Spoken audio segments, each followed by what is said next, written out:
Yeah, well, apparently my bowling's not great. I saw a little tidbit from one of the Bangladeshi players. So no, I see my bowling as something that I love doing, but I see it from more of a batting point of view, trying to work out what the batter's trying to do.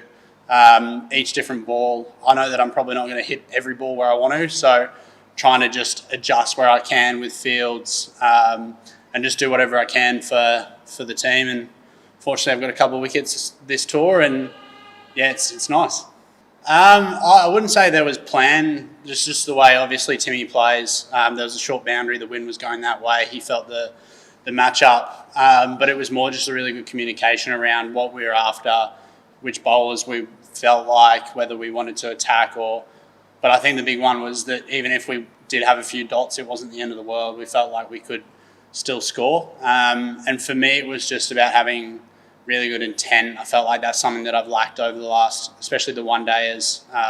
Coming from Pakistan, it was something that was my strength. And yeah, just a little bit of lack of clarity and a lack of how I wanted to play. When you miss out a couple of times, that can happen. And today, I would have been happy with 20 the way I started my innings. And fortunately for me, it's sitting here now talking to you guys.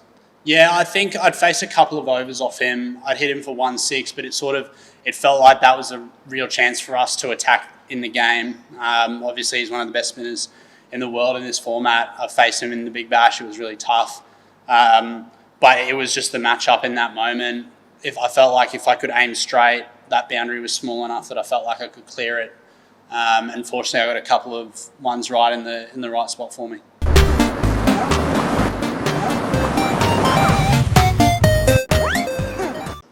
Yeah, I think especially when in T20 cricket, when you've got one short boundary, it's always a bit of cat and mouse between the bowler and the batter. But yeah, I think Nathan Ellis I haven't had much to do with him over my career, but watching him go about it, the way that he can execute the slower balls, compare him to the Fizz doing that job from that end that Fizz bowled from. And fortunately for us, he just does what he does. He doesn't give the batter a really good read.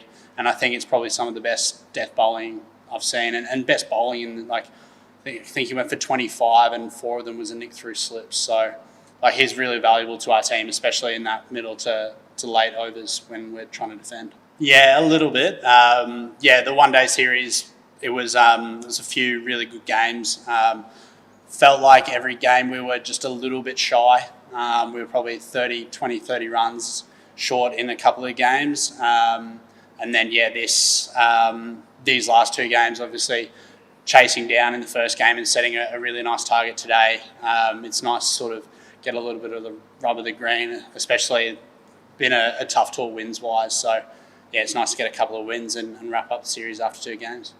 I think, it's obviously my international career has been a bit strange around different formats, but I think just being able to be comfortable in my skin. The bowling is something that I've always sort of done. It's something that you don't bat, so you have to bowl a little bit. But in terms of the batting, today was a really important innings for me. Just after a run of low scores, just remembering why I wanted to play and how I wanted to play. And as I said before, I could have got 20, but the way that I started was one of the best starts that I've had in my career. And I was really pumped about that. And then to go on and make the score that I did and set the team up for a good win was really, really good in this format, because I think there's always those doubts around whether you're good enough, especially when you're in and out of formats and in and out of teams. So it was nice to sort of realise that I'm good enough at this format.